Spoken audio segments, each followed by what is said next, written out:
Brought to you by KR Mangalam University. We provide you the platform to turn your dreams into reality. Give wings to your aspirations with KR Mangalam University. मेरे चाचा जी थे वो, और जो उनके father है वो मेरे दादाजी थे। कुनबे में मतलब कज़न है, बट मुझे किस लिए किया उन्होंने, इस टाइप क्यों उठाया मुझे खुद समझ में नहीं आ रहा। पुलिस से पता चल रहा है कि है मिला है उनकी गाड़ी में, बट पुलिस वालों ने अभी तक मुझे नहीं दिया कि मैं उसको देख सकूं, ये पता चल सके कि उन्होंने ऐसा क्यों किया। पुनीत जी, आखिर कारण अभी तक कुछ समझ में नहीं आया, क्योंकि आपने बताया कर्ज बहुत साल पहले था, अभी सर यही कारण समझ में नहीं आ रहा, क्योंकि वो मेरी भाई की शादी में 30 अप्रैल को भी आए थे लास्ट मंथ। ठीक है, हम मिले जुले। हमने समारोह कहाँ पर था? दिल्ली में। अच्छा। मेरे घर के पास वो मैपल गोल्ड है, रेडिसन फोटो है, जिसकी फोटो मैंने आपको दी है, वो उसी फोटो का हिस्सा बने, सब कुछ बना, उनकी पूरी फैमिली आई थी, हमने सबने एंजॉय किया। बट उन्होंने क्यों ऐसा किया, उन्होंने बताते थे कि कर्ज है या क्या? 2007 में जब वो यहाँ से रहना हुए हुए, उनको ऊपर लॉसेस था। 2013-14 में हमारे घर पे आए वो 6-7 साल बाद, तब उन्होंने बताया था कि हाँ उनको नुकसान हुआ है। बट उसके बाद उन्होंने कभी भी ऐसी कोई फाइनेंशियली की दिक्कत नहीं बताई कि हाँ मैम फाइनेंशियली प्रॉब्लम में है क्या नहीं है, क्योंकि वो देहरादून में कैब चला रहे थे, अपनी प्राइवेट नंबर गाड़ी थी उनकी, तो काफी टाइम से वो कैब चला रहे थे, अपना घर का गुजारा बहुत अच्छे से कर रहे थे। कितने लाख करोड़ का कर्ज था जब उन पर हुआ ये? सर ये 7 से 8 करोड़ का कर्जा था, बट कर्जे के चक्कर में नहीं हुआ, क्योंकि उनका बैंक ने पोजीशन ले ली थी उनके फ्लैट पे, उनकी फैक्ट्री पोजीशन ले ली थी, उनके पास 3 गाड़ियां थी उस पर पोजीशन ले ली थी, तो उनको कोई किसी चीज का हैरेसमेंट नहीं था। नहीं, लेकिन एक बात कही जा सकती है, उनके पास अब रहने को कोई छत नहीं थी, खुद की गाड़ियां नहीं थी, बच्चों की पढ़ाई सारी जिम्मेदारी। एक्चुअली में उन्होंने अभी सरकारी स्कूल में 3 बच्चों का एडमिशन कराया था रिसेंटली में, जब पंचकुला शिफ्ट हुए, एडमिशन अभी ओपन होते उन्होंने 3 बच्चों का एडमिशन कराया। वो भी उन्होंने शादी में ही बताया कि हमने 3 बच्चों का सरकारी हॉस्पिटल में करा दिया। उसके बाद वो गाड़ी चला रहे थे, गाड़ी उनके पास खुद की थी, उन्होंने रेंटेड मकान लिया हुआ था 10,000 रुपए जिसका किराया था।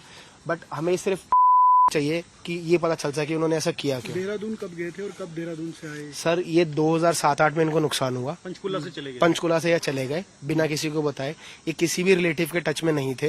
ये जब 2013-14 में हमारे घर पर आए दिल्ली, तब इन्होंने बताया कि हम कलकत्ता गए, अलीपुर गए, देहरादून गए, तो देहरादून में इनको एनवायरमेंट और सब कुछ ठीक लगा, तो देहरादून में शिफ्ट हो गए परमानेंटली, जिधर इन्होंने 7-8 साल गुजारे। 2011-12 में शिफ्ट हो? हाँ।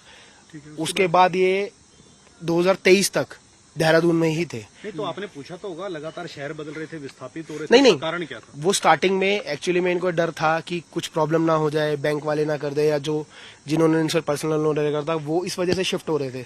बट इनको देहरादून सुटेबल शहर लगा, इन्होंने अपनी गाड़ी का काम वहां किया, इनको काम करने की अर्निंग की वहां वो मिल गई। लास्ट ईयर ये 2024 में जीरकपुर में इनके ससुर जी रहते हैं परवीन मित्तल जी के, वहां शिफ्ट हो गए। नाम क्या है उनका? गुप्ता जी हैं, इनको नाम नहीं पता उनका। 5-6 महीने वो उनके घर पे रहे, उसके बाद उन्होंने शिफ्ट कर लिया, अपना मकान ले लिया। 2 से 3 महीने कोई यहाँ पे वो है सतेवेरी सकेतरी में धर्मशाला है, धर्मशाला के बीच में 2 BHK फ्लैट लिया हुआ था, जहाँ वो रेंटेड थे। तीनों बच्चों की उम्र और इनके थे तीनों बच्चे परवीन मित्तल जी? परवीन मित्तल जी के नाम और उनकी उम्र कितनी थी? हार्दिक मित्तल उनका बड़ा बेटा था, जिसकी उम्र 14-15 साल थी, और दोनों ट्विंस लड़कियों की 12 से 13 साल उम्र थी, और ट्विंस थी वो दोनों लड़कियां। बेसिकली कहाँ हिसार से बताया? सर जो हमारा कुल देवता कह लो या हमारा जो गांव कह लो, वो हिसार के पास खरक पुनिया पड़ता है, बरवाला के पास। ठीक है, बट हम कभी गांव में रहे नहीं। मेरा बर्थ खुद दिल्ली का है, चाचा जी का बर्थ भी मतलब चंडीगढ़ का है। शुरू से कहाँ रहे? पंचकुला? पंचकुला, चंडीगढ़ में पंचकुला है, पंचकुला रहे वो स्टार्टिंग से ही उनका मतलब पहले तो उनका काम, उन्होंने एक स्टॉल्स लगा रखी थी कबाड़ी की, काफी सारी दुकानें लगा रखी, जिसपे सारे सप्लायर्स लोहा कॉपर मेल्ट देते थे। फिर उन्होंने अपना अर्निंग बड़ी हुई तो उन्होंने फार्नेस लगा लिया, जिसको मेल्ट कर वो एंगल टी आयरन के एंगल बनाते थे बद्दी में। जिसके बाद उनको नुकसान हुआ 7 से 8 करोड़ का। बट बैंक वालों ने क्या किया, 7 से 8 करोड़ किसी को नहीं मिलते, हमें नहीं मिलते, उनको मिले क्योंकि उनका बिजनेस था, उनकी वर्क प्रोफाइल अच्छी थी, उनका बहुत सिस्टमेटिक वे था। बट बैंक ने अपना पैसा अपनी पोजीशन लेकर क्लियर आउट कर लिया। पर्सनल बंदों ने कभी हरेस नहीं किया उनको कि भैया मेरे को फंड्स दो, ये दो वो दो।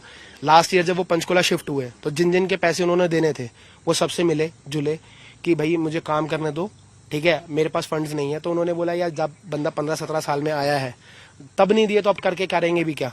तो उन्होंने भी कोई हरेसमेंट नहीं की, और बेसिकली अभी सुसाइड नोट मिलने के बाद क्लियर होगा देखने के। में क्या काम कर रहे थे जब यहाँ? सर भी 2-3 महीने से इनके पास कोई काम नहीं था। सोर्स ऑफ टैक्सी का काम देहरादून कर रहे थे? टैक्सा की काम देहरादून कर रहे थे, बट देहरादून से इनको कॉल आती थी जो इनके परमानेंट क्लाइंट्स बन चुके थे कि आप यहाँ से आ जाएंगे, तो जो उनको सुटेबल लगता था वो एक दो राइड कर भी लेते पुलिस थे। जी, जो अभी तक पता लगा है कि जब ये कर्जे में आ गए, बैंक ने इनकी प्रॉपर्टी भी सीज कर ली, इनकी गाड़ियां भी ले ली, तो ये जो प्रॉपर्टी थी किस सेक्टर में थी पंचकुला की? सर ये मुझे नहीं पता, क्योंकि हमने सिर्फ वहाँ पे इनके बेटे का बर्थडे था जो उन्होंने इस फ्लैट में बनाया था, ठीक है, तो हम एक बार ही गए थे, उसके बाद हम नहीं गए, और कुछ टाइम बाद ही 2-4 महीने बाद इनको लॉसेस हुआ तो रहना हो गए। यानी कि जब कर्ज बढ़ गया तो ये अलग अलग शहरों में रहे, जहां पर काम सेट बैठ गया वहां कुछ साल गुजारे और नहीं फिर नहीं यहाँ- नहीं नहीं नहीं नहीं, ये कलकत्ता गए, महीना 2 महीना रहे, जो उनको सुटेबल नहीं लगा, देहरादून में परमानेंटली शिफ्ट हो गए विद इन 1 ईयर। वो हमें पता चला 2014 में, जब यह रैंडमली हमारे घर आते हैं कि ऐसे ऐसे हम पहले यहाँ गए, यहाँ कहानी नहीं बनी, फिर यहाँ गए, फिर यहाँ कहानी नहीं बनी, मगर ये 6-7 साल देहरादून स्पेंड करने के बाद हमारे पास आए कि हम ठीक है,